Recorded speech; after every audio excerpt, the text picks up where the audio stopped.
नाज़रीन असां घोसपुर जे दड़ी रोड ते मौजूद आहियूं। मीर सिकंदर अली खान सुंदरानी पारां जेको घोसपुर टाउन कमेटी जो चेयरमैन आहे, उन जी हिदायत ते मुख़्तलिफ़ रोडनि ते वणकारी मुहिम शुरू कई वई आहे। अचो त हिन मुलाज़िमनि सां ॻाल्हियूं कयूं हिननि जो छा चवणु आहे। जे वण वॾा थी वेंदा तमाम जे लाइ फ़ाइदो आहे। वण जे हेठो वेंदा सदका थींदो ऐं गर्मी घटि थींदी। हिकु तरफ़ों असांखे वण मिलिया आहिनि। हिसाब असांखे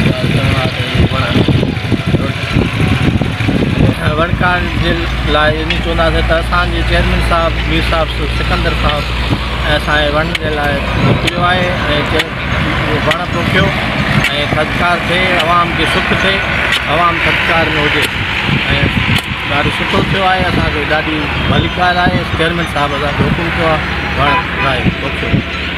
हा, घोसपुर जो उन चयो बाबा चेयरमैन साहिबु वण तार आयो रोडनि हवा थींदी, ग़रीबनि जी माना छांव थींदी, दवायूं कंदा उनमें जेका वण रहनि था माना ग़रीब मिसकिननि जे लाइ रोड ते पोखिया वञनि था। ठीकु आहे। मुंहिंजे वक़्तु मीर साहिब जो मीर सिकंदर सुंदरानी मौसम जी मुनासिबत सां जेको आहे एक्टेड इन जो कंपनी आहे जंहिं असांजे घोसपुर टाउन जे 10 वार्डनि में वणकारी कराई आहे। जेके असां हिते दरी में बीठा आहियूं इहो वणकारी हणूं था। असांजो हुकुम मिलियल आहे चेयरमैन साहिबु सिकंदर खान सुंदरानी तरफ़ों त जेकी 10 वार्डनि में असां इहे वणकारी कई आहे।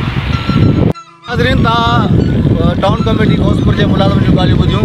हिन जो इहो ई चवणो हो त वण जो पौधो जेको आहे नंढड़े ॿार वांगुरु आहे, उहो अॼु नंढो आहे सुभाणे वॾो थींदो ऐं इन जे वण वॾे थियण सां ऑक्सीजन ऐं गर्मी घटि थींदी, जंहिं करे वण पोखिया वञनि पिया।